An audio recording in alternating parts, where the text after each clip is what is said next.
Vamos a comenzar entonces la clase de práctica del día de hoy, ¿sí? ¿Pudieron ver la guía que les mandé de la bolilla número 11? Vamos a ir Sí, viendo, profe. analizando un poco los ejercicios que ustedes tenían, ¿sí? Hay ejercicios de inflación, hay ejercicios de oferta y demanda agregada, ¿sí? Y hay algunos ejercicios de los tipos de desempleo. Son los temas principales, centrales de esta unidad número 11, ¿sí? Vamos a comenzar. Yo les pido a todos ustedes que tengan el libro a mano, ¿sí? En lo posible una calculadora o el que esté en la computadora que pueda tener abierta la función de la calculadora o una hoja de cálculo para que vayamos haciendo los cálculos juntos. Vamos a trabajar entonces. Vamos con el primer ejercicio. El primer ejercicio hace referencia o digamos, hace un cálculo, ¿sí? O trabaja sobre el tema índice de precios al consumidor e inflación, ¿sí? Si nosotros nos acordamos qué es un índice de precios, el índice de precios básicamente es un indicador, ¿sí? Nos indica el costo de algo, ¿sí?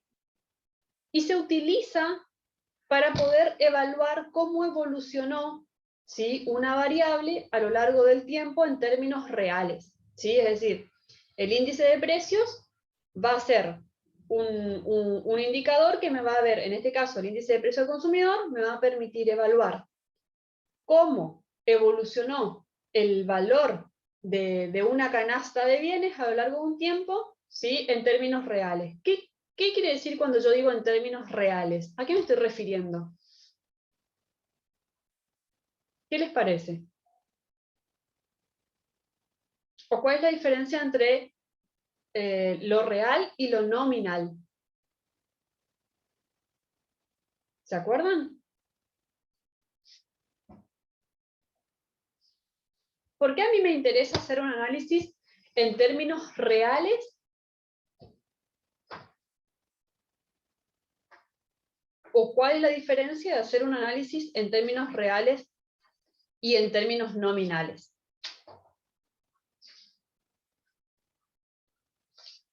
¿Alcanzaron a ver eso? ¿A leer?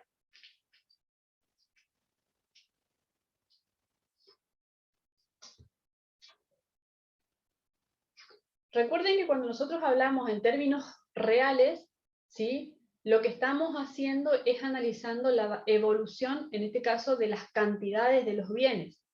¿Qué quiere decir eso? Que estamos sacando del análisis el componente de la inflación, ¿sí? Cuando yo hablo en términos nominales, por el contrario, lo que estoy haciendo es analizando la evolución, ¿sí? de los precios de una canasta, pero considerando las cantidades y los precios de los bienes de cada año, ¿sí? Entonces yo digo, por ejemplo, bueno, si yo analizo el valor de la canasta, ¿sí? Fíjense, ahí ustedes tienen de junio del 2017, de marzo del 2018, de marzo del 2019 y de marzo del 2020, ¿sí? En cada uno de esos años, o sea, el valor que marca ahí de junio del 2017 como 1945, de marzo como 2200 y así, sucesivamente para los otros años, esos son, ¿eso qué tipo de valores son? ¿Nominales o reales?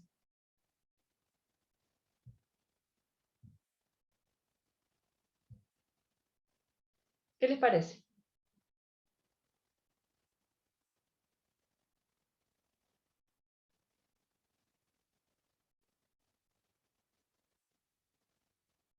Estos valores que están acá, que son el valor de la canasta a los precios de cada uno de los años, ¿son valores nominales o valores reales?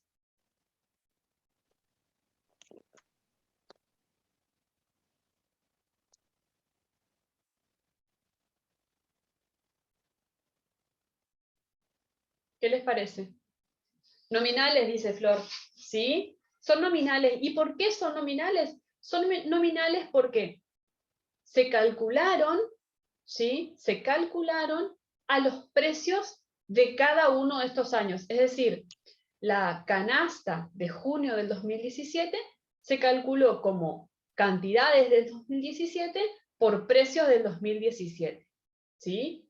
La canasta de marzo del 2018 se calculó como cantidades de bienes del año 2018 por los precios de esos bienes en el 2018. ¿Sí? El valor de la canasta de marzo del 2019 se calculó como las cantidades de bienes de esa canasta del año 2019 multiplicado por los precios del año 2019. Entonces, en ese sentido son nominales, ¿sí? Nominales, ¿por qué? Porque valorizan, ¿sí?, la canasta de bienes a los precios de cada uno de los años, ¿sí? En ese sentido es nominal. Si yo digo así, fíjense, yo digo, bueno, en junio del 2017 la canasta de bienes valía 1.945. Y en marzo del 2020, ¿sí?, la canasta vale 6.130. ¿Sí? Si yo hago una diferencia de 2.000 a 6.000, ¿sí?, yo puedo sacar una variación nominal. ¿Sí? Esa variación nominal, yo digo, bueno, entre junio del 2017 y marzo del 2020, la canasta se incrementó de 1.945 a 6.630. ¿Sí? Ahora, ¿puedo concluir que la canasta de junio del 2017 a la de marzo del 2017 incluye más bienes? ¿Puedo decir que se compró más entre junio del 2017 y marzo del 2020? Porque si antes la canasta valía 2.000 y ahora vale 6.000, ¿podemos suponer que compramos más bienes? ¿Qué les parece?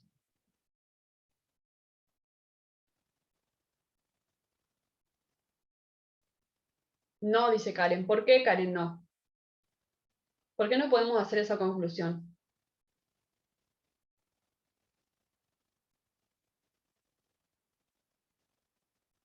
Por el precio, ¿sí? En realidad, porque es lo mismo que yo les diga.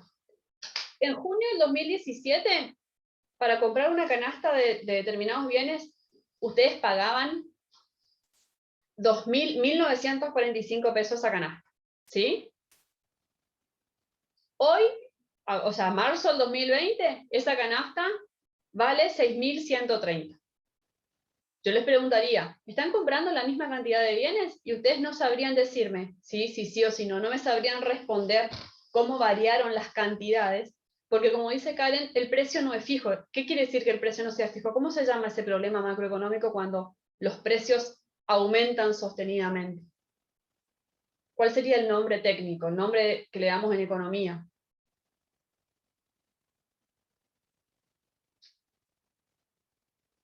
Al aumento de precios.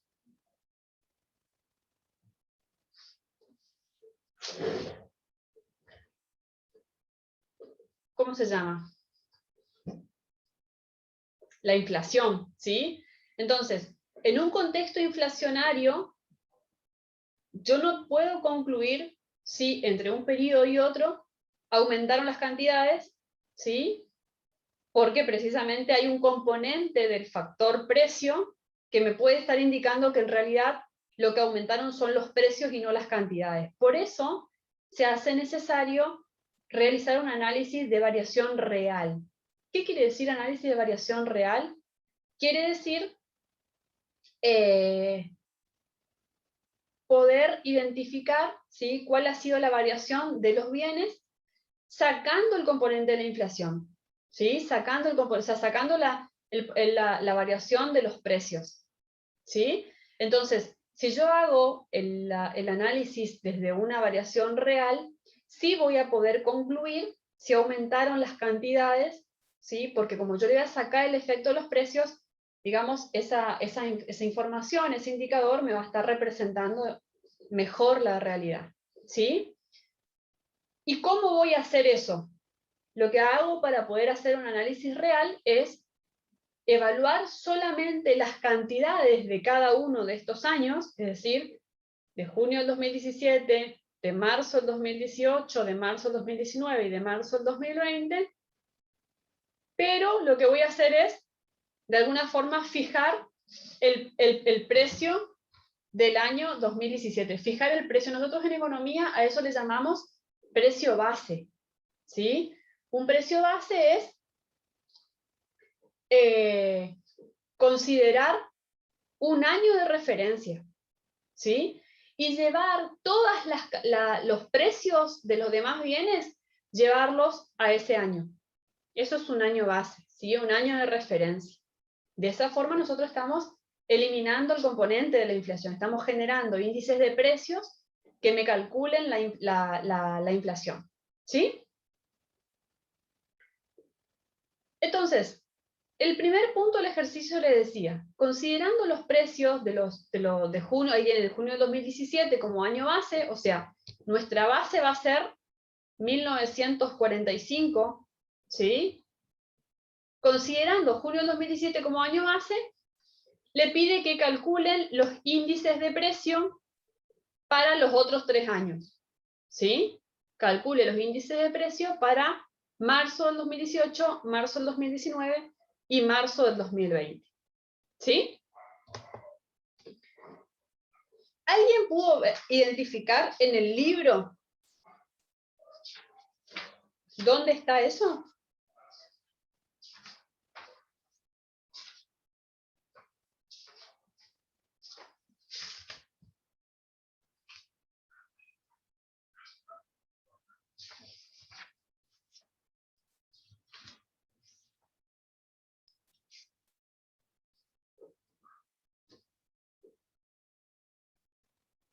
El cálculo de la inflación, a ver, déjenme ver acá. Yo también voy buscando en el libro, así se hace más sencillo que los guíe. ¿Sí? Exacto, ahí, bueno, ahí me está indicando, ¿sí? Ya para el cálculo de la inflación, Karina, ¿sí? Para, digamos, ya cómo calcular la inflación a partir de los indicadores, ¿sí? Pero lo que ustedes tienen que hacer primero es calcular el indicador, ¿sí? Es calcular el indicador. A ver. El cálculo del IPC...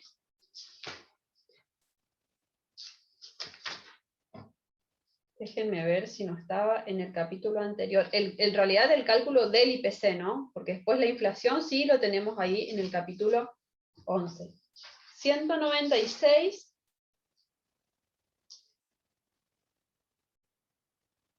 Sí, ahí tenemos, sí, la página 196 tenemos el cálculo de cómo calculamos el IPC, ¿sí? Que nosotros, otra forma que, si ustedes después van al capítulo, al capítulo anterior, van a ver que el IPC, otra forma de calcularlo es una relación del valor de las canastas.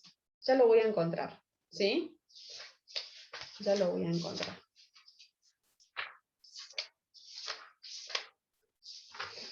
Bueno, lo que tenemos que hacer acá es, ya cuando lo encuentre se los voy a mostrar, pero de todos modos lo tenemos en la guía, yo lo quiero identificar en el libro.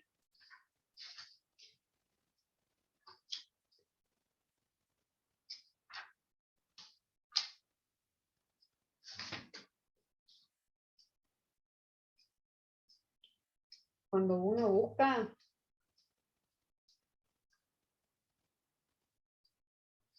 Bueno, a ver si yo les pongo la fórmula y después me ayuden a buscarlo más fácil.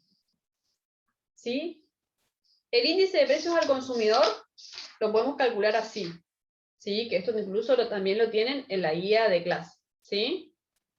Vamos a considerar el valor de la canasta del año Y, o sea, del año siguiente, lo vamos a relacionar con el valor de la canasta del año base, que es el año 0, y lo vamos a multiplicar por 100. Y de esa forma vamos a calcular el índice de precios. A ver, si ustedes se fijan en la página 184, ¿sí? En el apéndice, en la página 184, que estaba todavía en el capítulo 10, pero es una introducción a lo que vemos en el capítulo 11, ¿sí? Ustedes ven en el apéndice de la página 184, ¿bien al final?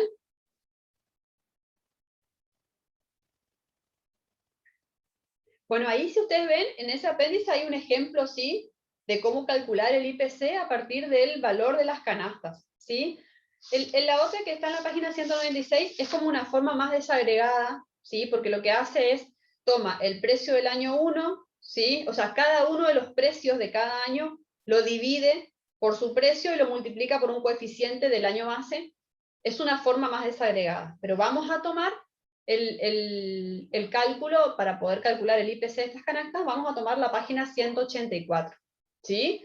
Donde me dice que yo, para calcular el IPC de cada año, lo que tengo que hacer es tomar el valor de la canasta del año que estoy analizando y dividirlo por el año base, ¿sí?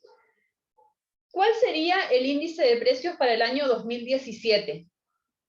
Calcúlenlo, tómense un tiempo con la calculadora. ¿Cómo lo representarían?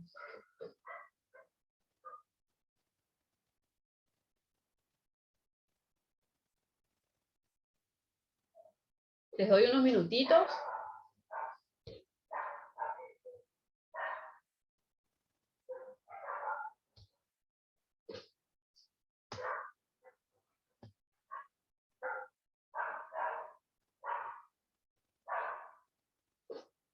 ¿Qué iría ¿qué iría en el numerador?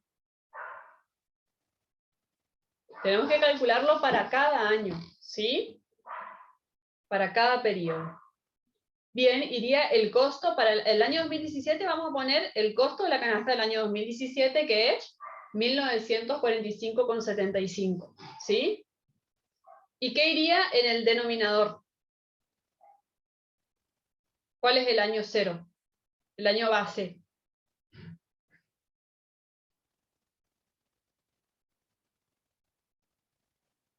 Bien, 100 sería ya el IPC, ¿no, Karina?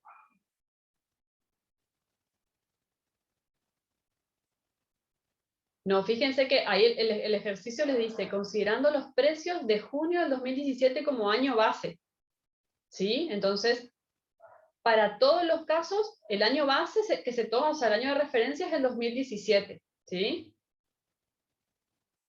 Entonces, voy a poner en el denominador el valor de la canasta del año 2017, ¿sí?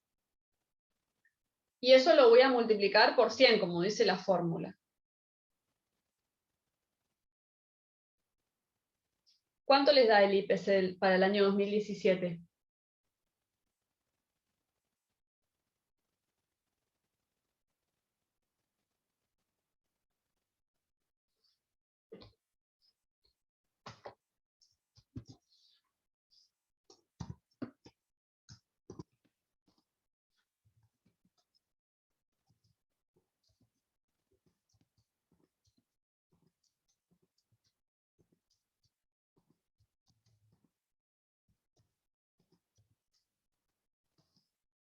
¿Cuánto les da?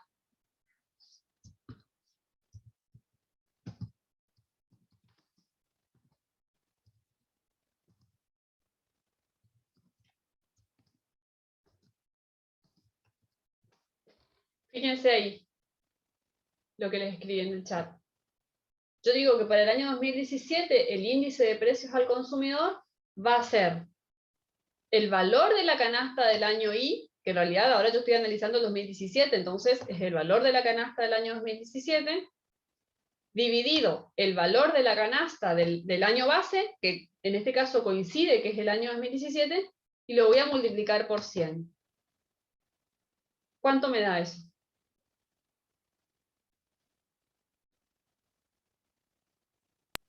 Profe, yo lo hice en la calculadora y me sale 0,01. ¿Puede ser? ¿Pero lo multiplicaste por 100? Ahí. Porque fíjense acá, razonemos la fórmula. Yo estoy dividiendo el mismo número sobre el mismo número. ¿Esto a qué me va a dar igual? A 1, ¿sí? Y lo multiplico por 100, entonces el resultado es 100. ¿Sí? Sí, profe, 100. ¿Sí? Bueno, entonces fíjense que esa es una particularidad, ¿sí? Sí, es 100. Es una particularidad del año base. Todos los años base, que en este caso es el 2017, su IPC es 100. ¿Sí? Siempre va a dar 100, porque voy a calcular, como vimos ahí en la fórmula, los mismos valores los voy a dividir y los voy a multiplicar por 100. Entonces, a partir de allí, vamos a ver si los demás IPC de los otros años son más que 100 o son menos que 100. ¿Sí? Si son más que 100, me va a indicar una variación positiva, y si son menos que 100, una variación negativa. ¿Sí?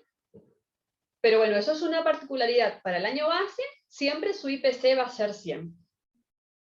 Fíjense si pueden calcular para el año 2018. ¿Cómo lo harían?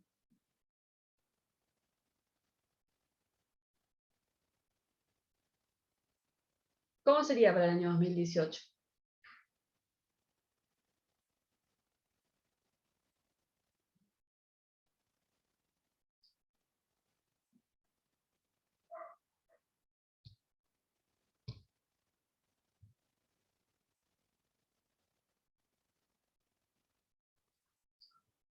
¿Qué iría en el numerador?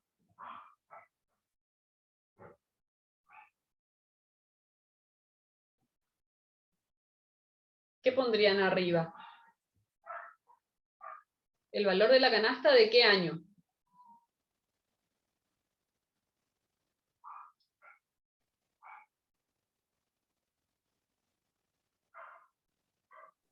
Del año 2018 y Del año abajo 2000. del Exactamente, y abajo del año. 2017, que es la base. Perfecto, que es el año base. Muy bien. Eso lo hacemos esa división y lo multiplicamos por 100.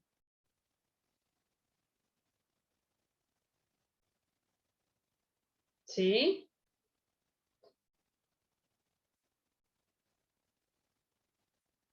Cuando tengan el resultado, me lo dicen.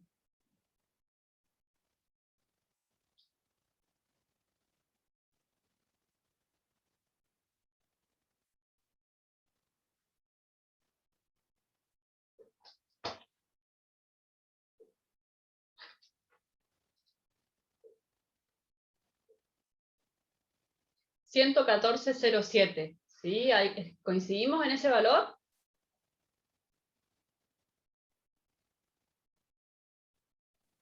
Sí, profe, a mí me ¿Sí? salió 113,96, pero es redondeado. Es por el redondeo, ¿sí? Depende si están haciéndolo en calculadora o en el Excel, estamos ahí.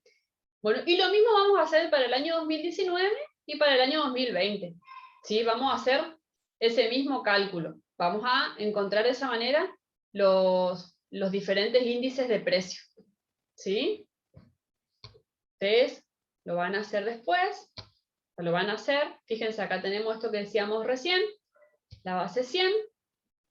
Este es el cálculo que ustedes hicieron recién para el año 2018, ¿sí? Para el año 2019,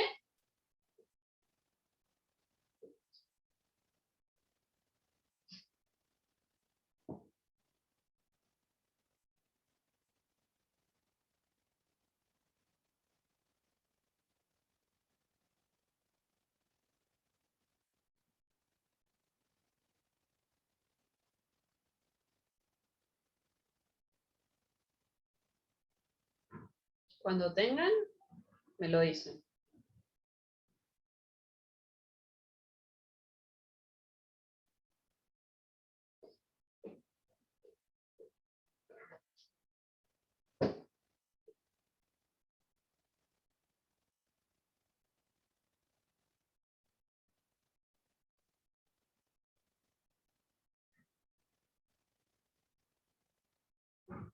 $206,4, perfecto, ¿sí? ¿Alguien más llegó a ese resultado?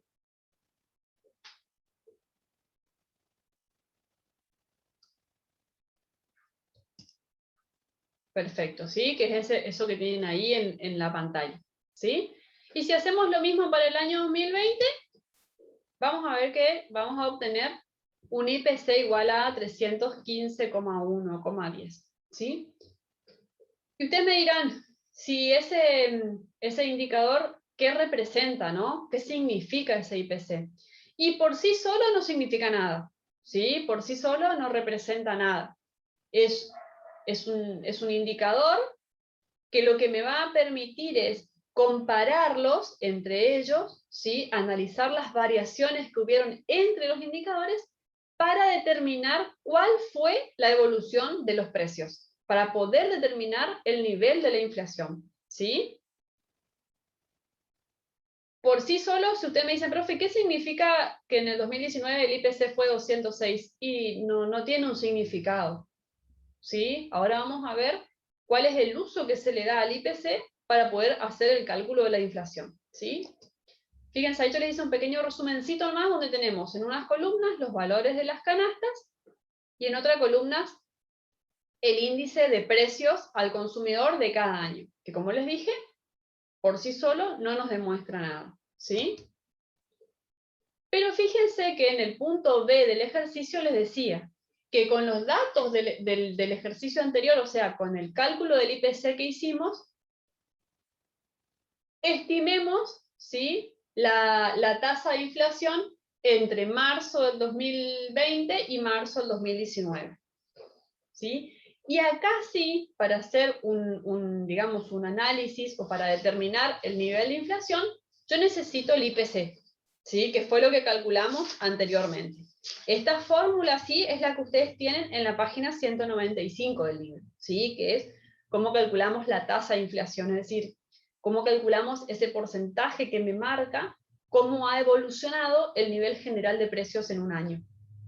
¿Sí? Fíjense bien el orden con el cual se calcula la tasa de inflación. Y sí les digo que en los exámenes, ¿sí?, siempre hay algún ejercicio de cálculo de este tipo, ¿sí? Llámese tasa de inflación, llámese tasa de desempleo que vimos la clase anterior, ¿sí? Algún cálculo de IPC, algún cálculo de inflación, siempre van a tener. Sencillos, ¿sí? Cálculos sencillos, pero tengan presente de estas fórmulas, al menos entenderlas cómo se plantean, ¿sí? Y lo que yo voy a hacer es, voy a utilizar los índices de precio que calculé y voy a decir, bueno, lo que voy a comparar es la diferencia de los IPC, fíjense que tenemos el IPC 2020 menos el IPC del 2019, es decir, la diferencia, ¿sí? ¿Cuánto se aleja el IPC del 2020 del 2019? Y esa diferencia la voy a comparar respecto del año 0, en este caso del año 2019. Nosotros tenemos dos periodos, el año 0 y el año 1, en este caso es 2019 y 2020, ¿sí? Entonces, cuando nosotros analizamos una variación, lo que hacemos es sacar la diferencia y compararla respecto del año inicial, del año, en este caso, 2019. ¿Sí? Y el ejercicio también les dice que interprete el resultado, que también es otra cosa importante en los exámenes, ¿sí? No solo calcular, sino que entender qué significa eso que calcule. ¿Sí? Les doy unos minutitos para que ustedes hagan el cálculo de la tasa de inflación. A ver cuánto les da.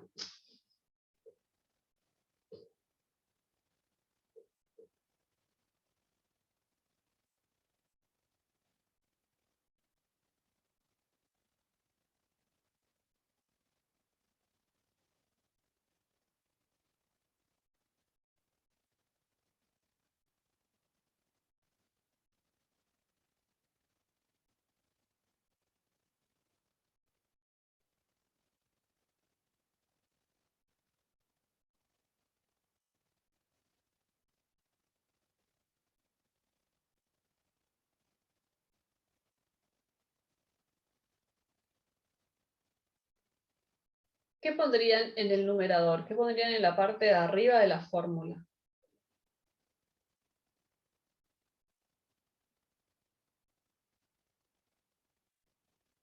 ¿Quieren que vuelva a la guía anterior para tomar los IPC?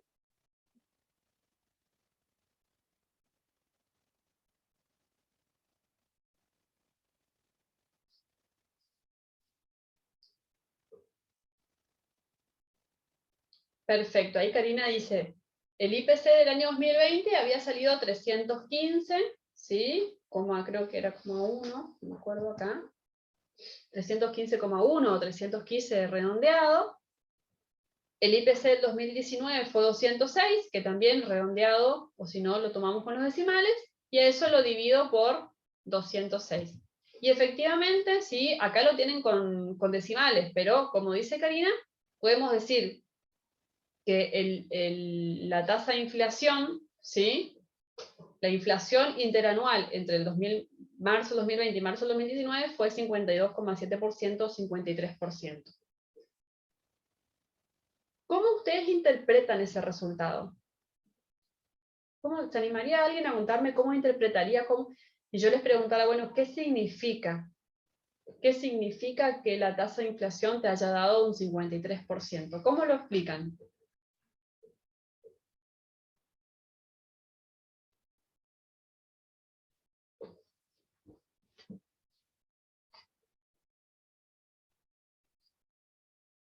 ¿Alguien se anima?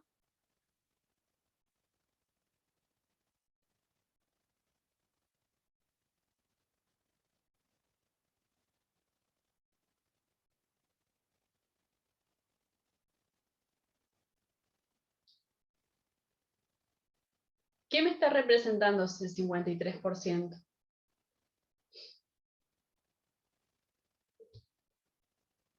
A ver.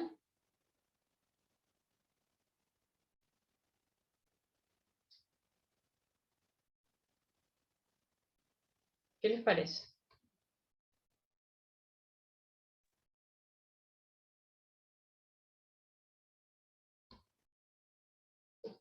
Recuerden que no solamente tenemos que saber calcular, sino saber explicar qué significa.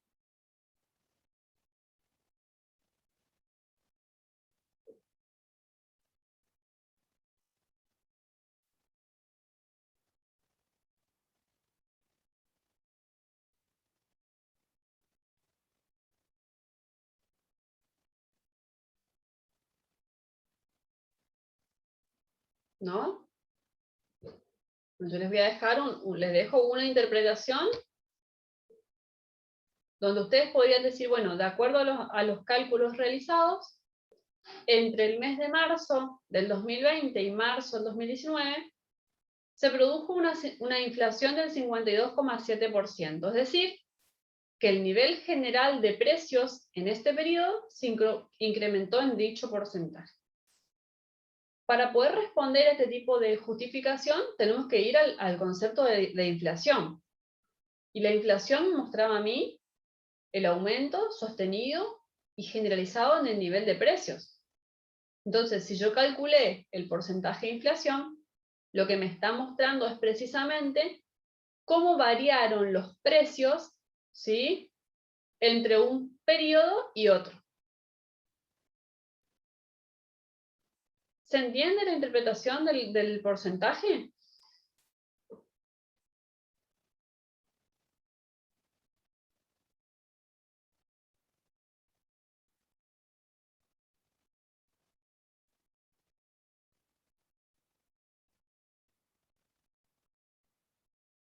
Karina me dice que sí. ¿Alguien más? Hoy están muy callados y yo la verdad es que no sé si me están escuchando, si me entienden, no me entienden. Me gustaría lograr un feedback, me parece un poquito más. A ver, y no le da el resultado, me dice Flor. ¿Cuál y qué resultado te da? ¿Por qué? A ver.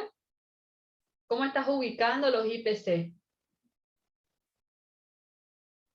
¿Qué resultado te da, Flor?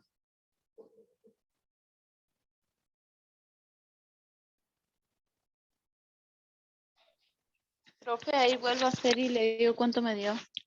Que me Bueno. dio 31.000, algo así me dio. No, por eso, pero claro, fíjate cómo ubicaste los IPC, ¿sí? Ahí en la guía está el IPC 2020, que es 315, menos el IPC 2019, que es 206. Fíjate si por ahí en lugar de coma no lo pusiste como número entero, y eso lo dividido 206,6.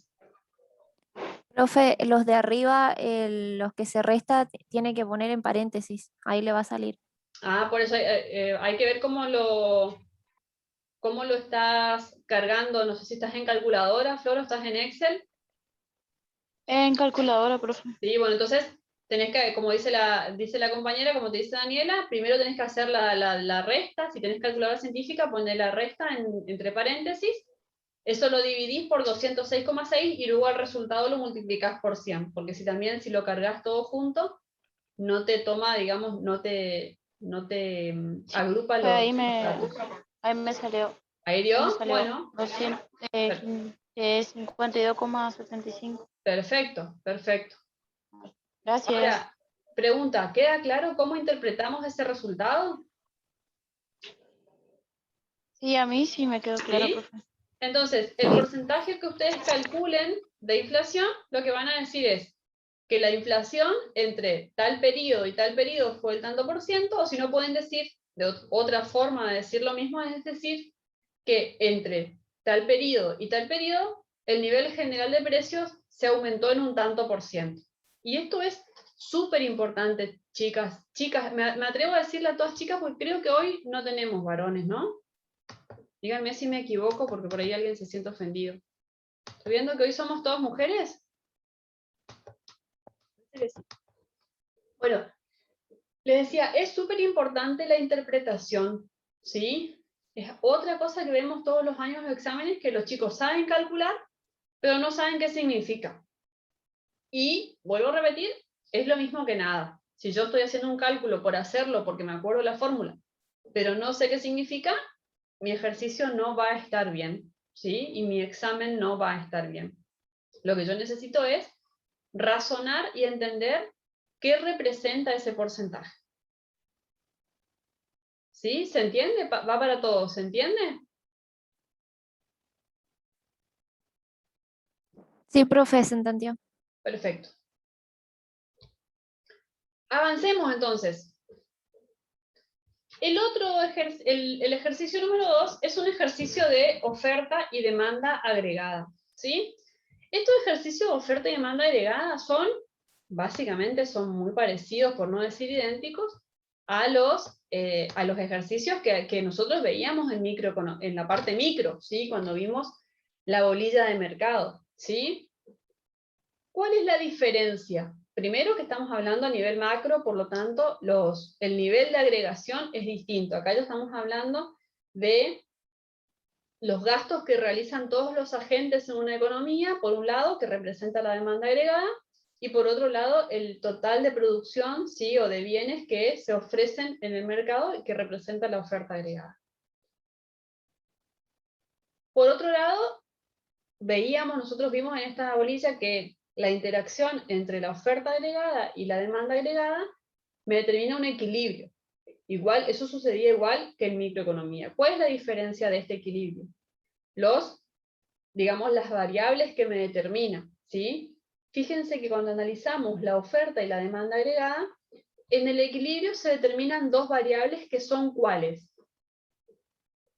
¿Cuáles son las dos variables que se determinan en el equilibrio macroeconómico? Según el gráfico ahí.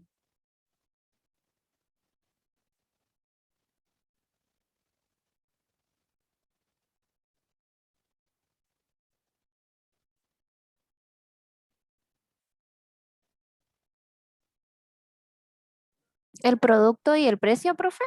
Perfecto, ¿sí? Eso lo podemos ver o en los ejes del gráfico, o si no acá en la intersección, ¿sí? Pero fíjense que el eje de las ordenadas, ¿sí? Me dice que en este eje se determina el nivel de precios. ¿Cuál es la diferencia cuando analizábamos micro? Que nosotros teníamos el precio de un bien porque analizábamos un bien o el mercado de un bien. Bueno, acá, como estamos analizando a nivel macroeconómico un nivel de agregación mucho mayor, el eje de las ordenadas me representa el nivel de todos los precios de la economía, ¿sí? Me marca el nivel de precios de la economía. Y, como dijo la compañera, en el eje de las abscisas tenemos el producto, ¿sí? La producción, el nivel de producción. Que en este caso decimos acá, producto real, ¿sí? Porque como su nombre lo indica, es lo que se produce efectivamente en un país con los recursos que tiene, ¿sí? Esto es el equilibrio. Bueno, ustedes vieron, al igual que habíamos visto en la bolilla de mercado, que este equilibrio podía sufrir cambios, ¿sí? Podría sufrir cambios. Cambios que afectaran a la oferta agregada o cambios que afectaran a la demanda agregada, ¿sí? Y es importante que cuando analicemos estos cambios podamos identificar, igual que hacíamos en la parte micro, primero, qué curva se ve afectada, ¿sí? Segundo, cuál sería la variable que afecta. Después tenemos que ver si las curvas sufren desplazamientos o tenemos movimientos a lo largo de la curva, en función a la situación que tengamos. Y después lo más importante es determinar qué pasa con el equilibrio macroeconómico, ¿sí? ¿Qué pasa con, como vimos en este caso, con el nivel de precios y el producto real en la economía después de ese suceso, ¿sí? De ese hecho, ¿sí? Entonces, ahí tienen la consigna y decía, siempre se parte de un equilibrio, ¿sí? Si ustedes tienen ejercicios de este tipo, siempre tienen que graficar un equilibrio de mercado, en este caso un equilibrio macroeconómico. ¿Cómo lo grafico? Con un eje de ordenadas y abscisas y con las dos curvas, la curva de oferta agregada y la curva de demanda agregada, ¿sí? Y la primera consigna dice que se produce un cambio en el gasto de los consumidores ante un menor nivel de ingresos. ¿Qué pasa en esta economía en función a eso? ¿Qué me cuentan? ¿Quién cree que se va a ver afectado? ¿Cómo? ¿Qué curva?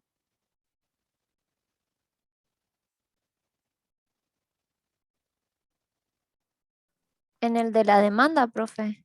En el de la demanda, se va a ver afectada la demanda porque me dice que hay un cambio en el gasto. Acuérdense que la curva de demanda agregada me mostraba el gasto que realizan todos los agentes económicos. ¿Quiénes eran los agentes económicos de una economía? Las familias, las empresas y el Estado, ¿sí? En este caso, al hablar de los consumidores, está hablando de las familias. ¿Qué pasa con las familias? Hay un cambio en el gasto porque de repente dice que ¿qué pasa con los ingresos?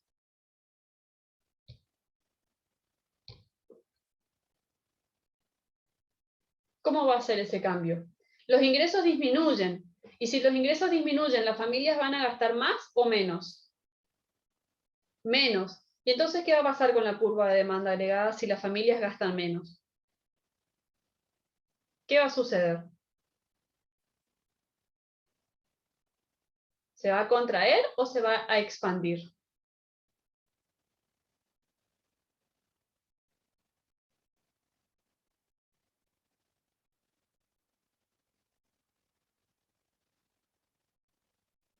Se va a contraer, ¿sí? ¿Y qué significa que se contraiga? ¿Que se desplaza hacia dónde? ¿Hacia la izquierda o hacia la derecha? Hacia la izquierda, perfecto. Entonces, fíjense cómo hicimos todo un análisis, ¿sí? de esa situación. Identificamos la curva, que es la demanda agregada, identificamos el componente, que es una baja en el nivel de ingresos, identificamos que la curva se desplaza hacia la izquierda, ¿sí? Es decir, que sucede esto, tenemos una nueva curva de demanda agregada desplazada hacia la izquierda, ¿sí? ¿Dónde se va a dar el nuevo equilibrio? ¿Qué pasó con mi equilibrio ahí?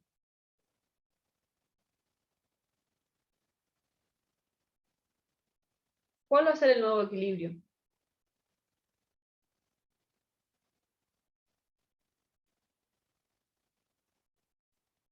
Bien, sería, si yo le pregunto gráficamente, usted me dirían, profe, ahí donde se corta la nueva curva de demanda con la de oferta, ¿no? Que no varió.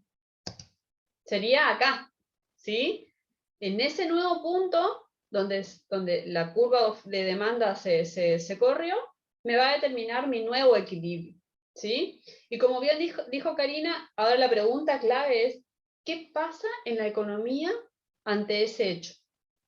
Y cuando yo digo qué pasa en la economía, me estoy refiriendo a dos cosas.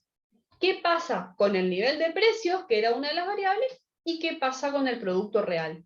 Porque el gráfico me permite a mí ver, digamos, el efecto en las dos variables, ¿sí?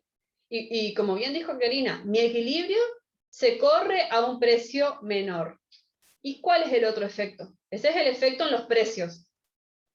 ¿Y qué pasa con el producto real?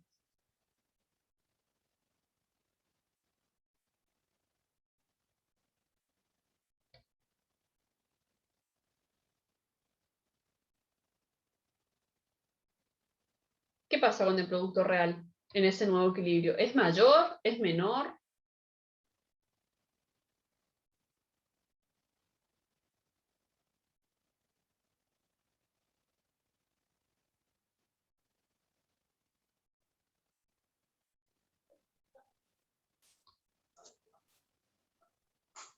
Menor, profe.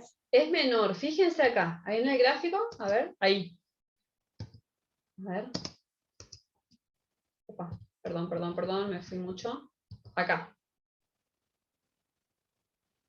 Fíjense las flechas verdes ahí.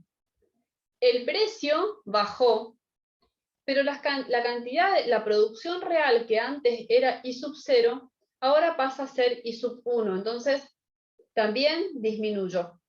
¿Sí? Entonces, ustedes podrían concluir un ejercicio como esto, en función de lo que analizamos, que el desplazamiento hacia la izquierda de la curva de demanda agregada, lo que genera es una baja o una disminución en el producto real y en el nivel general de precios. ¿Se entiende cómo hicimos este análisis?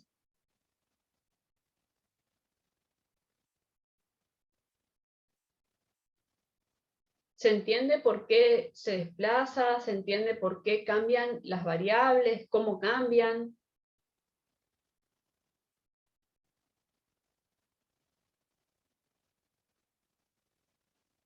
¿Sí? Perfecto. Bueno, vamos a ver el otro. El otro me decía que hay, ustedes los efectos, digamos, ¿sí?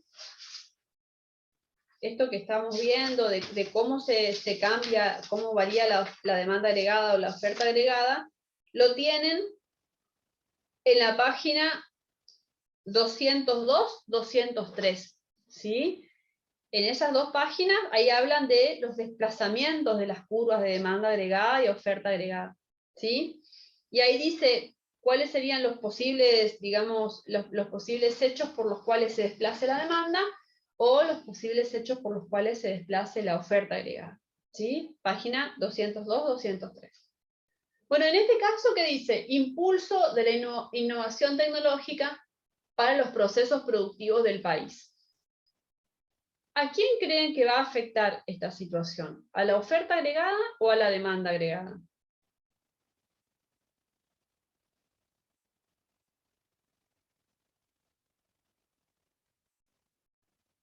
¿Qué les parece? A la oferta. A la oferta agregada, ¿sí? Porque estamos hablando acá de innovación tecnológica, de producción, ¿sí? ¿Cómo la va a afectar? ¿Qué sucede con la oferta agregada? ¿Qué significa que haya una innovación tecnológica? ¿Es algo bueno o es algo malo? Mayor producción, ¿sí? Ahí dice Karina, mayor producción. Innovación tecnológica quiere decir que hay algo que se está haciendo mejor que antes, ¿sí? Y que por ende se espera que la producción sea mayor. ¿Y entonces qué va a pasar con mi oferta agregada? ¿Qué va a suceder?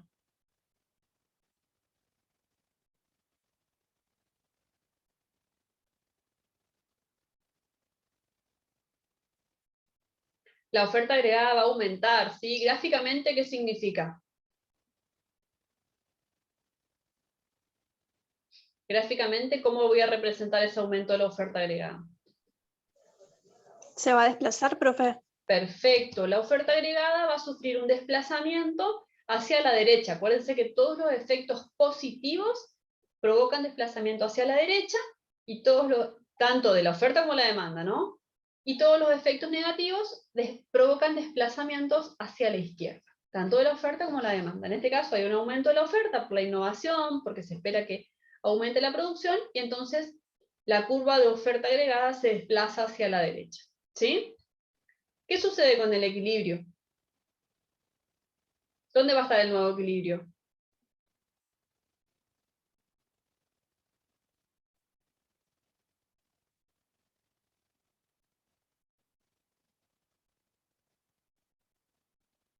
¿Dónde va a estar?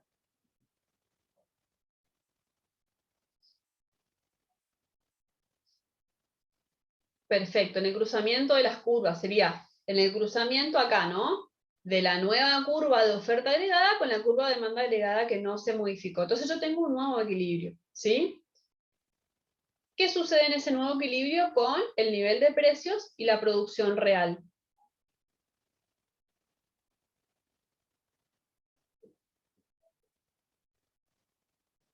¿Qué pasaron con los precios y la producción?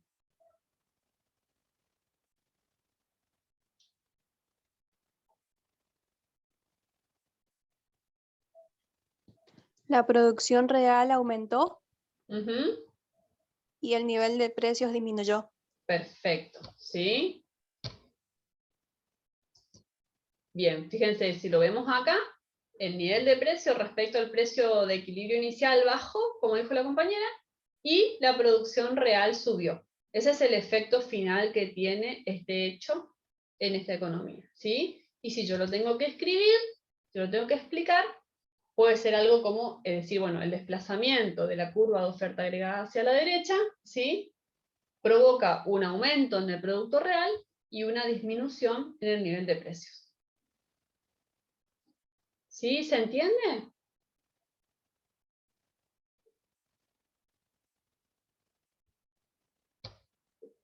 Bien. Vamos a la siguiente situación. La siguiente situación dice, aumento del gasto público a través de la construcción de nuevas rutas nacionales. El gasto público, ¿de qué forma parte? ¿De la oferta agregada o de la demanda agregada? De la demanda agregada. De la demanda. Si nosotros nos acordamos la fórmula, ¿sí? O la forma en que calculábamos la demanda agregada, ¿se acuerdan que era consumo más inversión más gasto público más el saldo de la balanza comercial o las exportaciones netas? ¿Se acuerdan? Entonces ahí está el componente de gasto público. Por ende, cuando yo hablo de gasto público, estoy hablando de la demanda agregada. ¿Sí? ¿Qué sucede acá? ¿Qué me está diciendo la consigna? Que hay un aumento en el gasto público. ¿Sí? Por ende, ¿qué va a pasar con mi demanda agregada?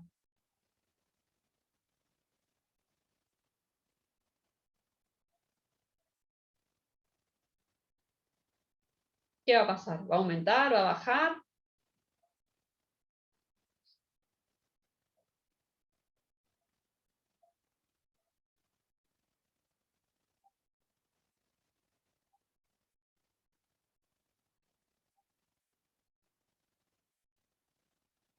¿Qué les parece? Si aumenta el gasto público, ¿sí? Y el gasto público forma parte de la demanda agregada, entonces mi demanda agregada va a aumentar.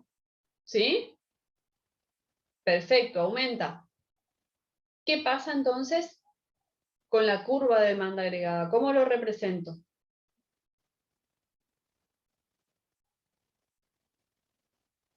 ¿Cómo represento esa situación?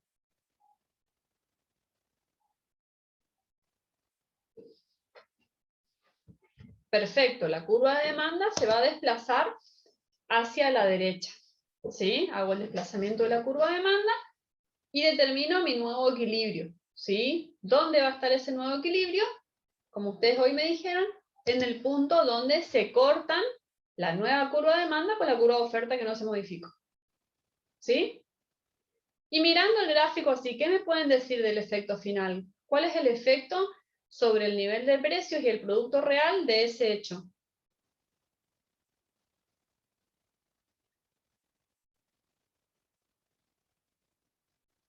¿Sí? Aumenta el precio, perfecto. ¿Y qué pasa con las cantidades? ¿Qué pasa con la producción real? Perfecto, ¿sí? También aumenta. Fíjense, ¿sí?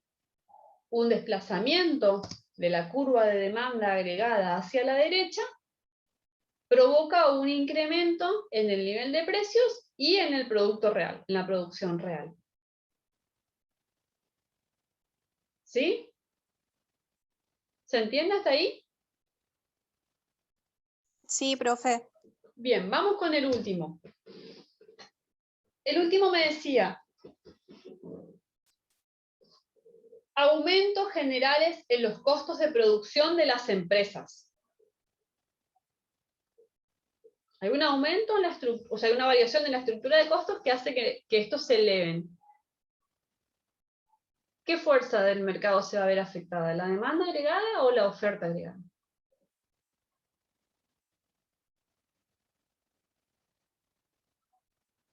La oferta agregada. La oferta agregada, perfecto. Siempre que hablamos de la producción, de las empresas, de la estructura de costos, de la innovación tecnológica, de todo lo que tenga que ver con el proceso productivo, nos estamos refiriendo a la oferta agregada, porque lo que me representaba precisamente era la cantidad de bienes, ¿sí?, que los productores están dispuestos a ofrecer en el mercado. Entonces acá lo que me dice es que hay un aumento en los costos. Si los costos aumentan, ¿qué va a pasar con la oferta agregada? ¿Qué les parece? Si de repente cuesta más caro producir, ¿va a haber más o menos producción? Disminuye, dice Karina, es decir, va a haber menos producción porque cuesta más hacerlo, ¿sí? Y esa disminución, nosotros sabemos que se representa como un desplazamiento de la curva de oferta hacia la izquierda, ¿sí? Hay una contracción de la oferta agregada, hay una disminución. ¿Qué pasa con el equilibrio después de ese hecho? ¿Qué va a suceder con el nivel de precios y el producto real?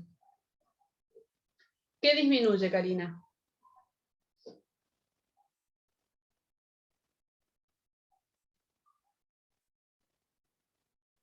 Ahí dice Sandra, aumenta el precio, sí, efectivamente, porque ahora mi nuevo equilibrio está acá, ¿no es cierto?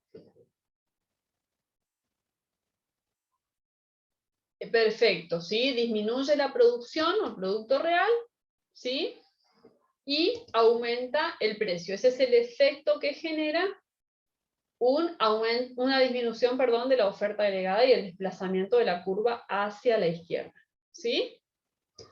Entonces, si ustedes lo tienen que escribir, pueden decir que, bueno, un desplazamiento o una disminución de la oferta agregada que provoca un desplazamiento hacia la izquierda, ¿sí?, genera un aumento en el nivel de los precios y una disminución o una caída del producto real. ¿Sí? ¿Se entiende hasta ahí, chicos? Chicas, hoy somos todas mujeres, parece. Si no vi mal. Sí, ¿Se entendió? ¿Se entiende? Perfecto. Bueno, esos son los ejercicios, ese es el estilo de ejercicio que vamos a ver de oferta y demanda agregada, ¿sí?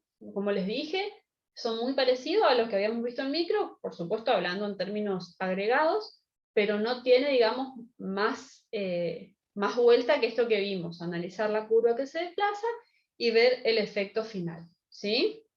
Eso es lo que ustedes van a leer a lo largo del capítulo 11.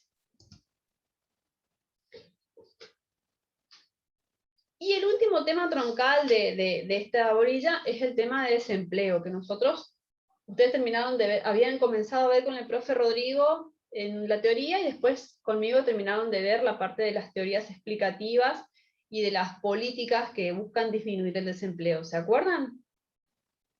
Pero con la parte del cálculo, lo vieron, la primera parte lo habían visto con el profe.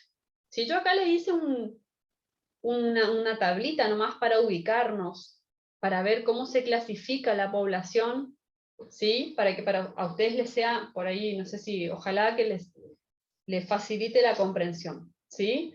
Porque cuando nosotros vamos a analizar cómo está compuesta la población, ¿sí? Para analizar el desempleo, la población se clasifica o se agrupa según determinadas características, que eso ustedes lo vieron, ¿sí? Entonces, fíjense, ¿qué dice esta tabla? El primer eslabón es la población total, o sea, somos todos, ¿sí?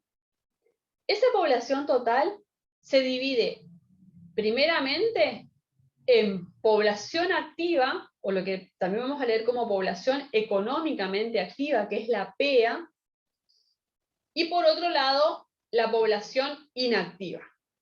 ¿Sí? Esa es la primera gran clasificación que hacemos en economía cuando estamos tratando de, digamos, analizar la composición de su población. ¿Sí? Por un lado tenemos la población activa, o la población económicamente activa, la PEA, y por otro lado la población inactiva. ¿Sí? ¿Cuál es la diferencia entre una y otra? Que la población económicamente activa es aquella que interviene en el proceso productivo, ¿sí? Es decir, que lleva adelante actividades de consumo y de producción, y la población inactiva, o sea, la otra parte, es la que solo consume, solo realiza funciones de consumo, ¿sí? No participa en el proceso productivo. Y ahí ustedes tienen, digamos, yo les puse algunos ejemplos: los jubilados, los escolares y los estudiantes, las amas de casa cuyo trabajo no, digamos, no forma parte de la población activa, se considera, digamos, una actividad de consumo, las personas que no trabajan y aunque puedan no buscan empleo. Si yo estoy en mi casa así cruzado de brazos y digo, no hay trabajo, entonces estoy acá nomás porque no hay trabajo, eso no es una persona desempleada, sino que es una persona inactiva, ¿sí? Porque pudiendo trabajar, decide no buscar, decide no hacerlo, ¿sí? Decide ni siquiera buscar empleo. Y los incapacitados para trabajar. Todos ellos forman parte de la población inactiva, ¿sí? Ahora, la población activa, ¿sí? O sea, la PEA, la población económicamente activa, se divide a su vez en dos grandes grupos, ¿sí? Por un lado, los ocupados, y por otro lado, los desocupados, ¿sí? O sea, fíjense cómo está compuesta la PEA. Ocupados más desocupados, ¿sí? Los ocupados, bueno, son aquellas personas que han trabajado por lo menos una hora en la semana, por lo menos digo como mínimo una hora en la semana de referencia, en la semana en la que fueron encuestados dentro de la EPH, ya es considerado ocupado. Y después tenemos una serie de clasificaciones acá que no vamos a profundizar, pero se las dejo por si en algún momento les interesa más leer sobre el tema. Pero si, por ejemplo, llega el encuestador de la EPH a nuestra casa, ¿sí? Del INDEC o del IPEC, en nuestro caso es el IPEC, a recolectar datos para la EPH y me dice, señora Florencia, ¿usted trabajó al menos una hora, ¿sí? La semana pasada o la primera semana del mes, o depende del periodo que esté analizando, ¿usted trabajó al menos una hora? Si yo le digo que sí, si yo le respondo que sí, para la economía ya soy ocupada, ¿sí? Para las estadísticas, yo ya soy ocupada. Ahora, si yo le digo, no, sabes que no trabajé en toda la semana que me preguntás, no trabajé. Entonces la pregunta que me va a hacer es, ¿pero usted buscó trabajo? Y yo le digo, sí, yo la verdad es que rebusqué, pero no encontré. Si yo le respondo eso al encuestador, entonces para la economía yo soy desocupada, porque busqué trabajo, pero no lo encontré. ¿Sí? Ahora, si yo le digo, no, en realidad, ¿para qué ir a buscar si no hay? No, me quedé en casa nomás y esperé alguna propuesta, pero no pasó nada. Entonces, en ese caso, yo soy inactiva. ¿Sí? Esta clasificación es importante que ustedes la identifiquen. ¿Cuándo es inactivo? ¿Cuándo es activo? ¿Y cuándo es desempleado o desocupado, que es lo mismo? ¿Y cómo se conforma la PEA? Que la PEA se conforma como ocupados más desocupados. ¿Se entiende hasta ahí la clasificación? ¿Se entiende cómo nosotros sabemos cuando una persona está ocupada o cuando está desocupada? Sí, profe. Bien. Ustedes, si hay algo que no se entiende, ustedes me paran, me preguntan, yo no tengo ningún problema, ¿sí? En volver a explicar las veces que sea necesario. Entonces, en función a esa clasificación teníamos un ejercicio, ¿sí? Que decía, bueno, según los datos de la EPH, se encuestaron a 100.000 personas que manifestaron lo siguiente, ¿sí? Y ahí dice, 15.000 no tienen trabajo, no buscaron trabajo, ni desean trabajar. 32.400 personas no tienen trabajo, pero buscaron trabajo. Y 52.600 trabajaron por lo menos 35 horas en la semana. ¿Sí? Y lo que me pide es que clasifiquemos a estas personas en ocupados, desocupados e inactivos. ¿Sí? ¿Qué serían para la economía esas 15.000 personas que no tienen trabajo y que no buscaron trabajo y que no desean trabajar? Personas inactivas o población inactiva. Perfecto, población inactiva, ¿sí? Población inactiva. Están clasificados bajo ese concepto. Perfecto. ¿Y las 32.400 personas que no tienen trabajo pero buscaron? Desocupados. Desocupados o desempleados. Perfecto. ¿Y el resto? Las 56.200 que trabajaron por lo menos una hora a la semana. Población activa. Serían ocupados, porque acuérdense que la población activa está compuesta tanto por los ocupados como por los desocupados. Ah, sí, sí. ¿Sí? Sí, Entonces, profe. en este caso son personas ocupadas. Y si ustedes efectivamente tuvieran que calcular la PEA, la población activa o económicamente activa, ¿qué harían ahí? ¿Cómo calcularían la PEA?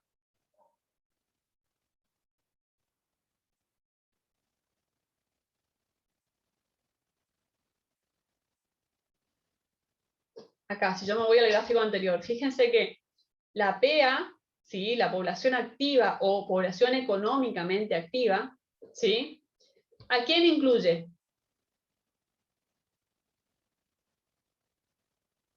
A los ocupados y desocupados. Perfecto, entonces en función a esos datos, ¿cómo voy a hacer? ¿Qué hago para encontrar la PEA?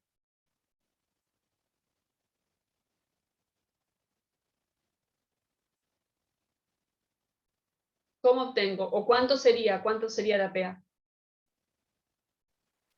Habría que sumar 32.400 personas que no tienen trabajo, pero buscaron trabajo, más los 52.600 que trabajaron por lo menos 35 horas a la semana.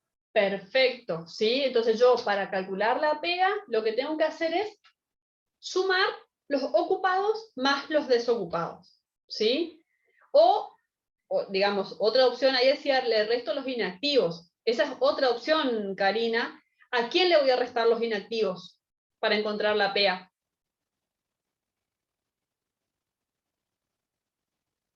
¿De qué voy a restar, Cari? La opción que me dio recién, la compañera, está perfecto. O sea, sumo ocupados más desocupados. Perfecto. Otra opción, como bien dice Karina, es al total de la población, los 100.000, le resto los inactivos y lo que quedan son activos. ¿Sí? O es PEA. Es la misma forma, digamos, de calcular la PEA. ¿Sí? Sumo ocupados más desocupados, o bien tomo el total de población y le resto los inactivos. Y ahí obtengo la PEA. ¿Sí? ¿Se entiende hasta ahí cómo clasificamos, cómo hicimos esta primera clasificación? Sí, profe. Bien. A partir de estos datos que encontramos, a partir de estos datos, me pide ahora que yo calcule la tasa de actividad, la tasa de empleo, la tasa de desempleo y que interprete los resultados. Y esto, vuelvo a repetir, es muy importante la interpretación, ¿sí? Es muy importante que sepamos interpretar qué es lo que estamos calculando, ¿sí? No alcanza solo con calcular y sacar el porcentaje, ¿sí? Entonces, ¿cómo calculamos la tasa de actividad? La tasa de actividad va a ser la población económicamente activa, o sea, la PEA, ¿sí? Dividido la población total por 100, ¿sí? Es decir, la tasa de actividad lo que me mide es qué porción de la población total, o sea, qué porcentaje de la población total, qué parte de la población total se encuentra activa o está ocupada y desocupada, ¿sí? O desocupada. Es decir, qué porcentaje de la población total se encuentra activa. Eso es lo que me muestra la tasa de actividad, ¿sí? ¿Cuál sería el cálculo ahí? ¿Quieren que vuelva a la filmina anterior? ¿Tomaron datos de acá? ¿Sí? ¿Cuál sería entonces? ¿Cómo haríamos?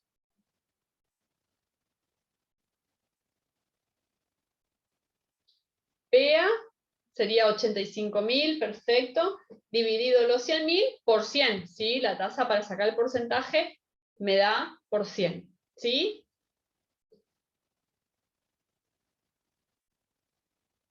¿Cómo yo podría interpretar ese resultado, ese 85%?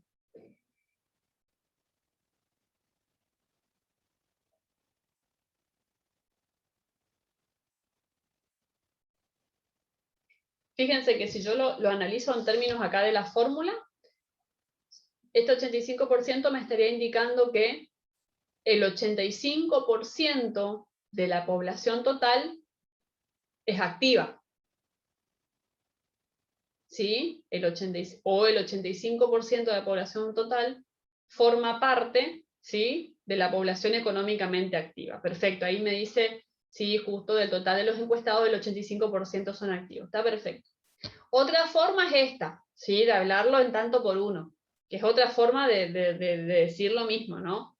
Pero por ahí me permite entender un poquito más desde el razonamiento, porque el 85% significa que de cada 100 personas, 85 tienen empleo, o sea, son ocupados, o están buscando en forma activa, o sea, son desocupados, ¿sí?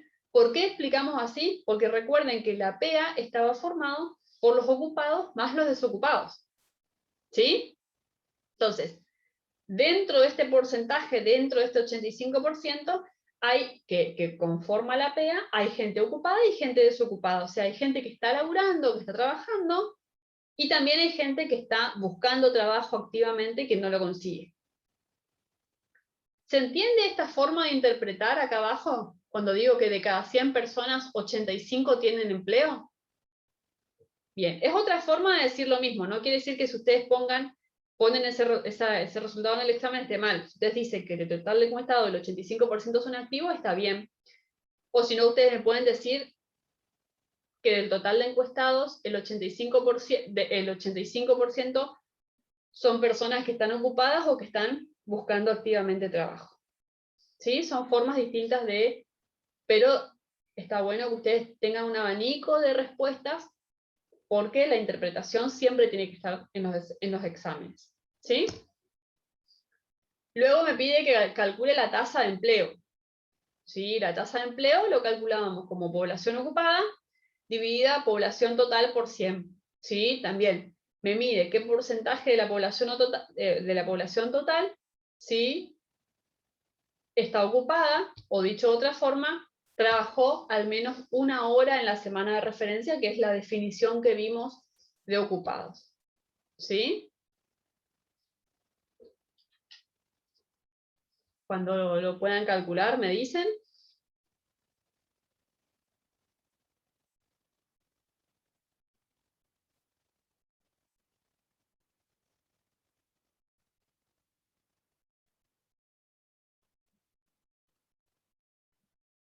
¿Cuánto les da?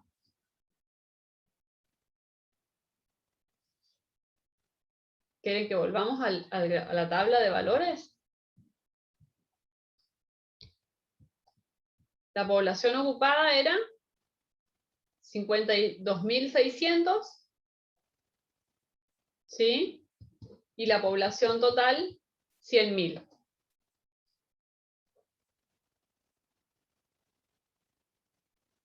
¿Coincidimos todos en ese porcentaje?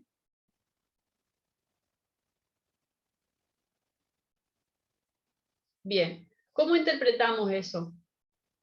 Sí, 52,6, sí, puede ser, Cari, por el redondeo, ¿sí? ¿Cómo interpretamos eso?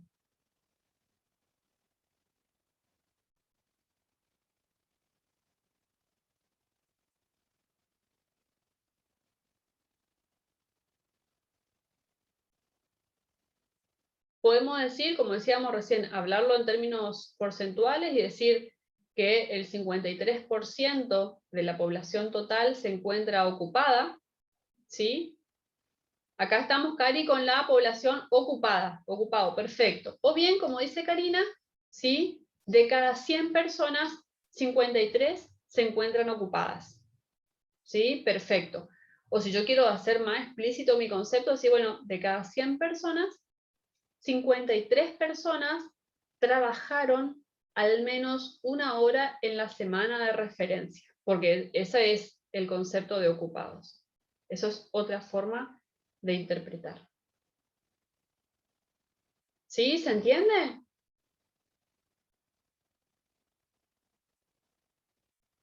Sí, profe.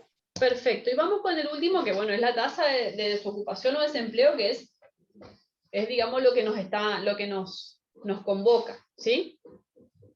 La tasa de desempleo, esto generalmente siempre se pide en los exámenes que se calcule, ¿sí? Y fíjense que la particularidad de la tasa de desempleo es que lo que mide es el porcentaje de población desempleada o desocupada, pero lo mide respecto de la PEA. Ojo con esto, ¿sí? Ojo con esto, con el denominador, ¿sí? Lo calcula respecto de la población económicamente activa y no respecto de la población total, como lo hace la tasa de actividad y la tasa de empleo. ¿Sí? Eso tengan, digamos, tengan cuidado con eso. ¿Sí? La población ocupada, si volvemos a nuestra tablita, a ver, tengo acá los valores. La población desocupada, perdón, era igual a 32.400, ¿sí? La PEA que habíamos calculado, ¿a cuánto era igual? Fíjense, les vuelvo un ratito acá. Acá tenemos la tablita. ¿Sí? Los desocupados eran 32.400 y la PEA, que es ocupados más desocupados, me da 85.000. ¿Sí? ¿Cuánto les da la tasa de desempleo? 38%, perfecto. Es decir, hago población desocupada, dividido PEA y lo multiplico por 100. ¿Sí? Y si lo tengo que interpretar,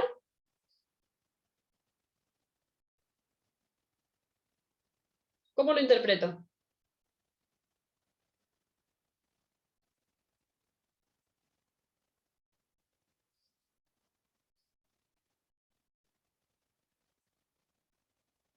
¿Cómo interpretamos ese 38%?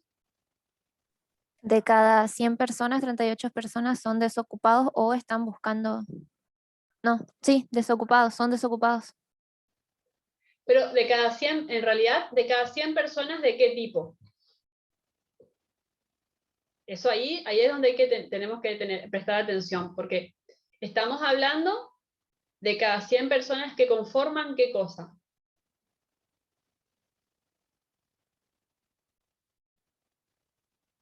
Fíjate, Cari, que más que ocupados también son los desocupados, porque yo respecto de a qué población, a qué parte de la población estoy analizando. Estoy analizando a la PEA, ¿sí? A los activos sería en este caso. O sea, la PEA que estaba conformado por ¿quiénes?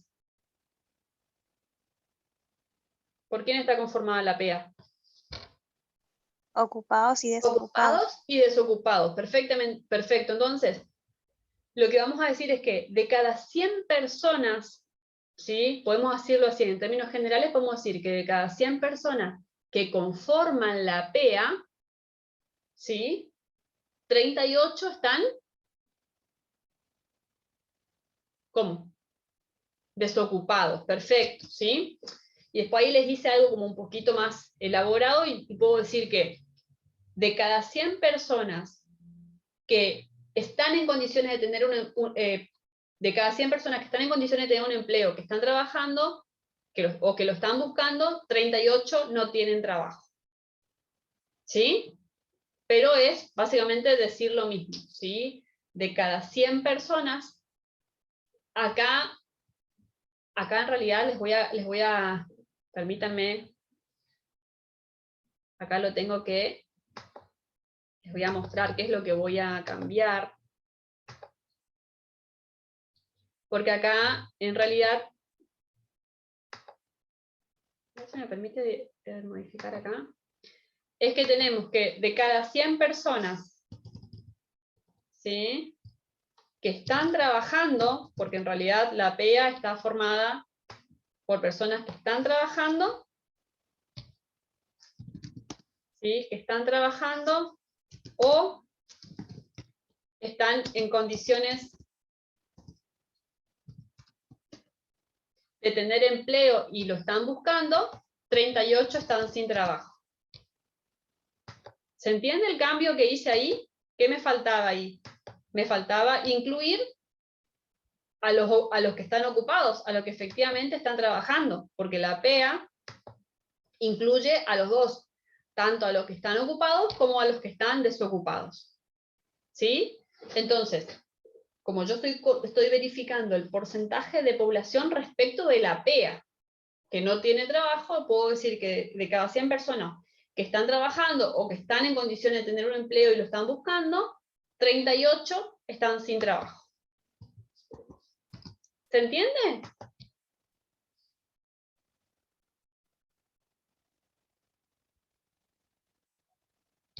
Perfecto. Bien. ¿Alguna duda, pregunta, comentario?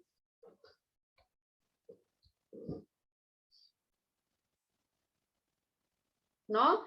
En este tiempo que queda, les propongo que hagamos, porque el último tema que nos queda de la bolilla 11 es el de los tipos de desempleo, ¿sí?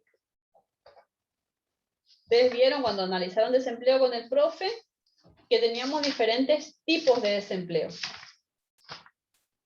que ustedes lo van a encontrar en la página 207 y 208, ¿sí? Vamos a hacer una prueba, en realidad, les cuento, voy a estrenar esto con ustedes, pero me gustaría que lo hagamos. Vuelvo a repetir, este tipo de actividades que lo haga solamente el alumno que está en una compu y que tiene acceso a Wi-Fi, ¿sí? No es necesario que los demás lo hagan. Pero vamos a ver si sale.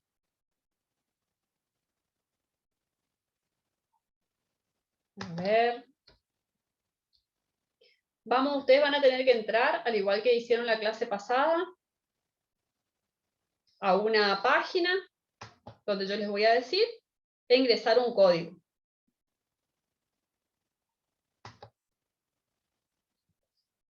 A ver si podemos hacerlo.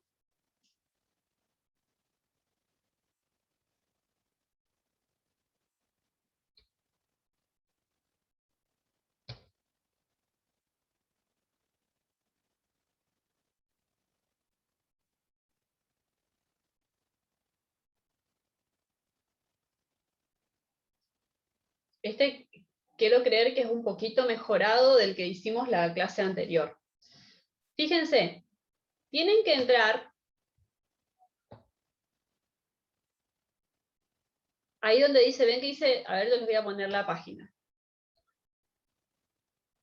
Tienen que entrar, para abrir tienen que, así, poner esta página, joinmykeys.com, y cuando les pida, o pueden también poner mykeys, y cuando les pida, ponen ese código.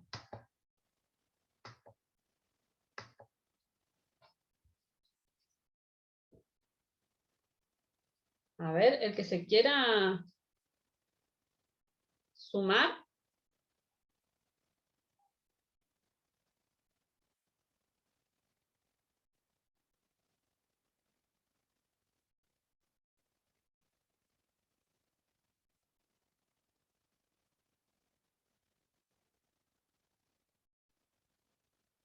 Hasta ahora no tengo nadie. ¿Hay alguien que va a poder hacer este juego?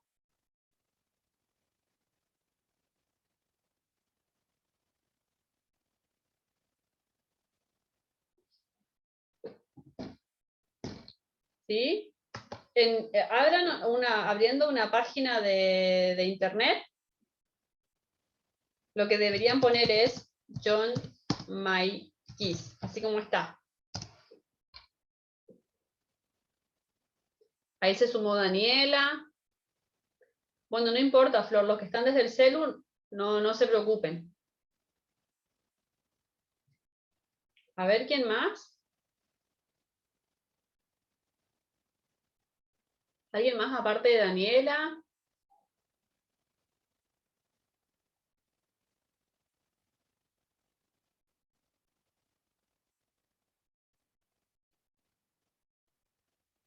Vamos a esperar unos ratitos, o si no, arrancamos con la persona que esté y vamos resolviendo juntos. Ahí se sumó Isabel.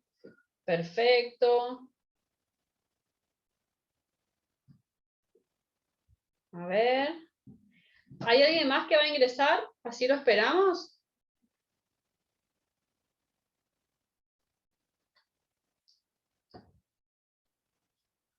¿Hay alguien más que esté por ingresar?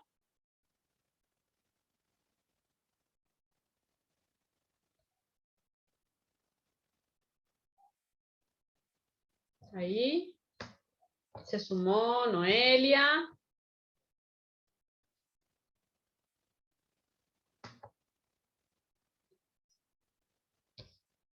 Ahí estaba el link. A ver si puedo.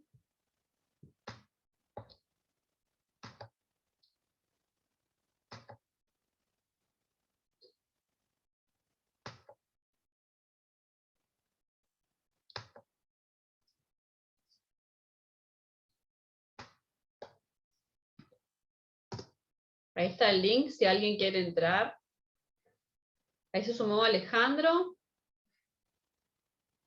Joana. Ya tenemos 5 personas, perfecto. Son rapiditos, son 6 preguntas. ¿Sí? Pueden tener, vamos a ir analizando cada una, pero vamos a tener a mano entonces el tipo de los tipos de desempleo que están en la página 207 y 208. ¿Sí? Bueno, con los que estamos, con los valientes, los que han podido ingresar, y los que las compañeras que no pudieron ingresar al juego, pero que están dentro del chat, también pueden participar y vamos a ir leyendo, digamos, las respuestas. ¿Sí? Atención entonces, comienza el juego, son 6 preguntas, tienen varias opciones de tipo de desempleo, ¿sí? Ahí se sumó Antonella, son 6 preguntas, 30 segundos por pregunta, ¿sí?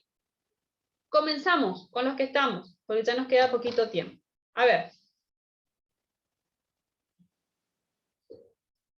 Vamos con la primera.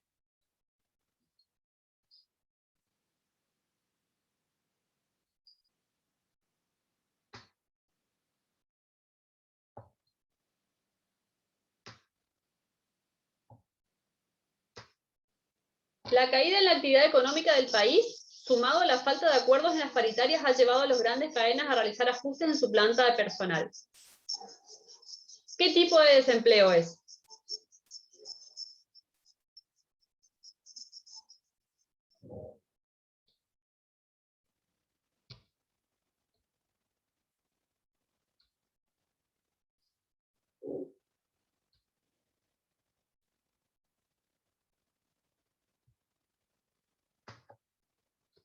Acá, fíjense, 3 personas han dicho que es desempleo estructural y una ha dicho que ha sido desempleo tecnológico. Y recién veíamos la escala y vimos que nadie sumó puntos, ¿sí? Y nadie sumó puntos porque en este caso las respuestas no han sido las correctas, ¿sí? Fíjense, cuando nosotros hablamos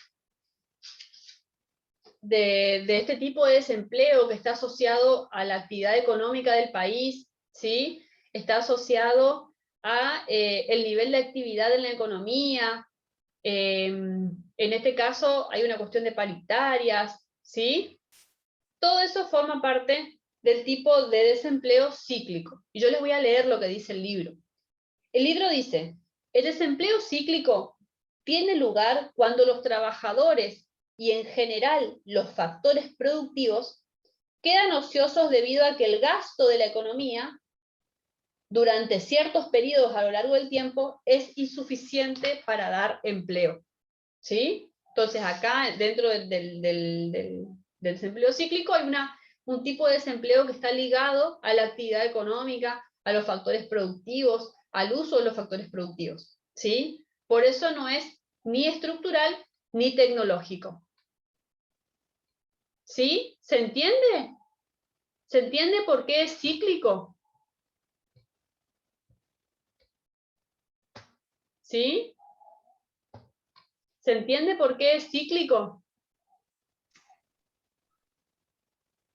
Siempre que el tipo de desempleo esté relacionado a la actividad económica, estamos hablando de un desempleo cíclico, ¿sí? O coyuntural también lo pueden leer. ¿Se entiende, chicos? Sí, profe. ¿Sí? Vamos con la siguiente.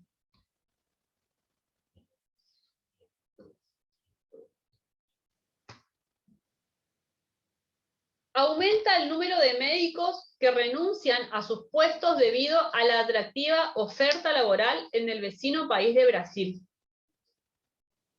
¿Qué tipo de desempleo es?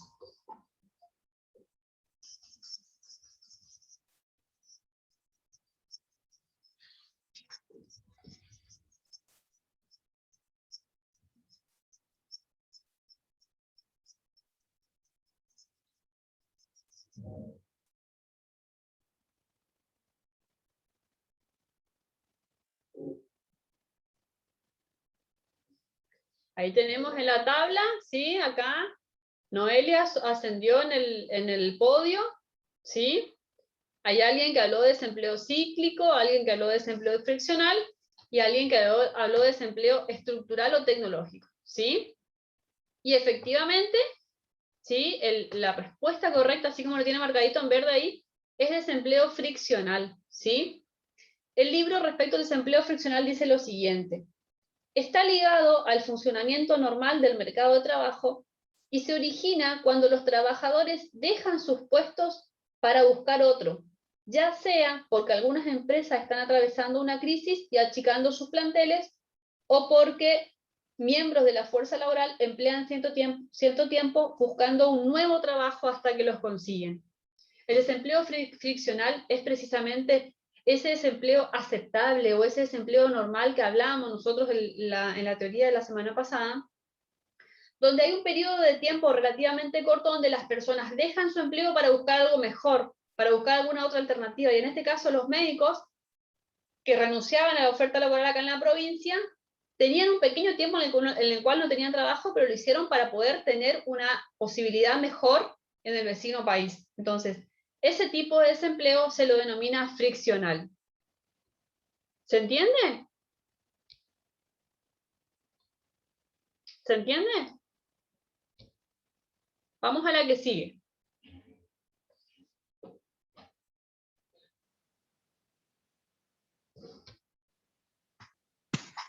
Luego de la siembra y cosecha, muchas familias yerbateras quedan a la espera del comienzo de una nueva temporada.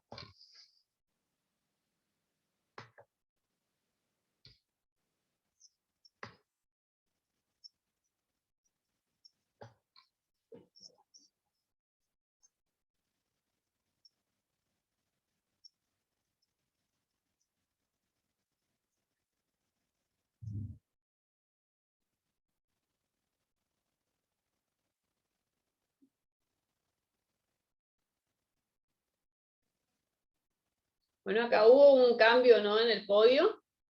Sí, bueno, acá coincidimos todos en que se trata de un desempleo estacional. Uno por ahí está, el concepto lo asocia mucho a la estación, ¿sí? Y en este caso hay una pequeña estación, una pequeña parte del año, donde hay familias que quedan sin trabajo porque termina una temporada y comienza otra, o porque tienen que esperar, digamos, a la nueva siembra, o porque tienen que esperar algún nuevo evento. Entonces, ese tiempo en el cual las familias quedan sin trabajo se lo denomina desempleo estacional, ¿sí? Vamos a la siguiente, así ya podemos liberarnos. A ver.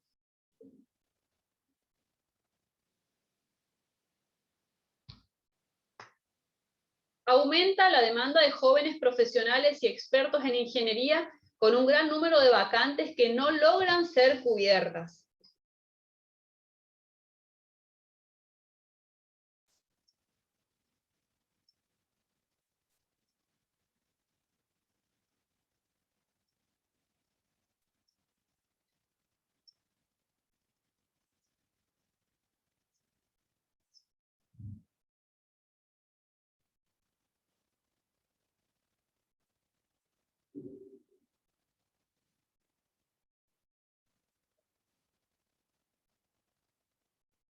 Bueno, en este caso, ¿sí?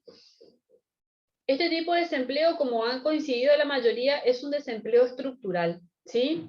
¿Qué es el desempleo estructural? El desempleo estructural es cuando la oferta de trabajo no se condice, es decir, no se condice, no coincide con la demanda de trabajo, ¿sí? Cuando las empresas necesitan cierto tipo de trabajadores con cierto grado de capacitación y la oferta de trabajo no se condice con eso, ¿sí? Entonces, hay una cuestión estructural, hay una cuestión de fondo. Cuando no es que yo no trabajo porque no me contratan, porque no hay trabajo, sino que porque, como en este caso dice, las empresas cada vez más requieren, por ejemplo, jóvenes expertos en ingeniería y no se pueden cubrir las vacantes porque en realidad no tenemos expertos en ingeniería, ¿sí? Entonces hay una cuestión estructural donde la demanda de trabajo es diferente a lo que se ofrece, ¿sí? O sea, se busca un tipo de trabajador que no se encuentra en el mercado laboral y en ese caso estamos hablando del desempleo estructural.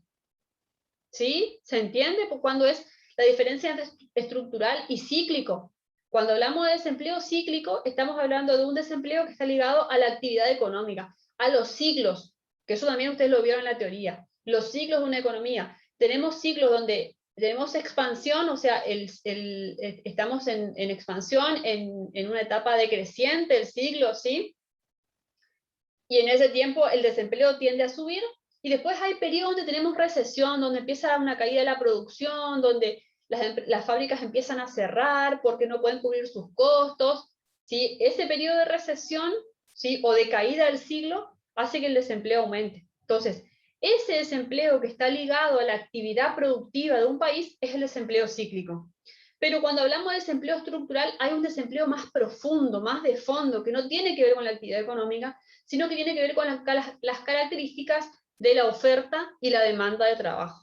¿Se entiende la diferencia entre cíclico y estructural? Sí, profe. Bien, vamos a la siguiente.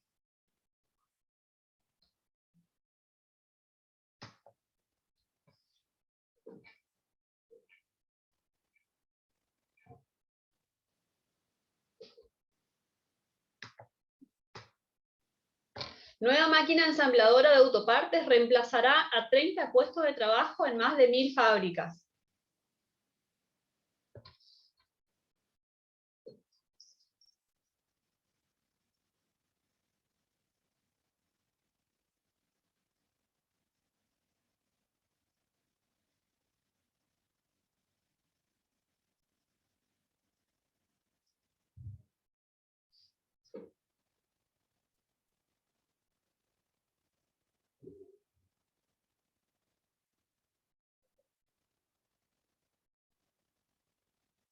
Perfecto, sí, en este caso todos coincidimos que estamos hablando de un desempleo tecnológico.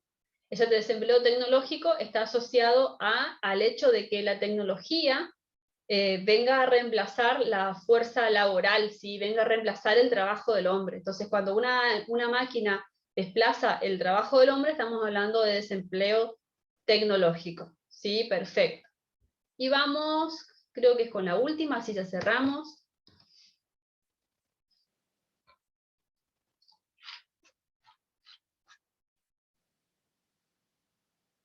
Aumenta el número de profesionales matriculados que contratan licencias de taxis para trabajar.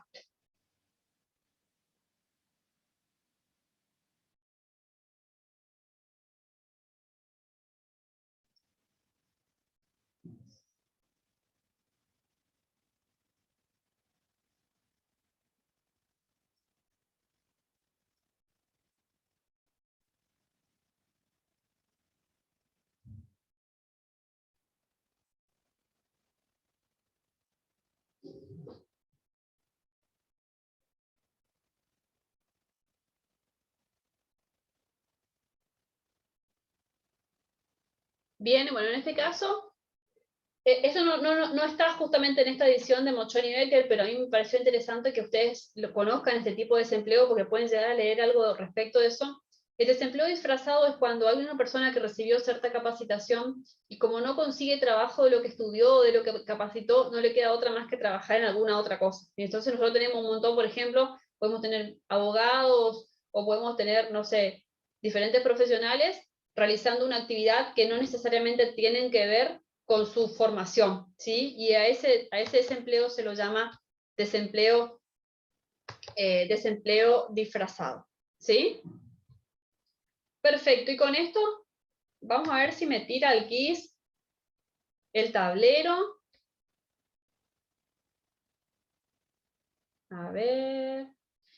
Bueno, chicos, mientras me calcula esto, con esto, digamos, estaríamos cerrando la práctica de la unidad 11. No sé si quieren aprovechar estos 2 últimos minutos para preguntar algo, hacer algún tipo de comentario.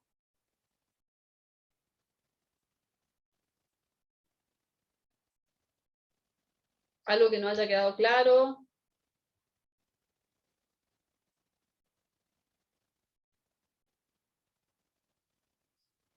Profe, estructura tecnológica y disfrazado, ¿dónde puedo? No está en el libro eso, ¿no?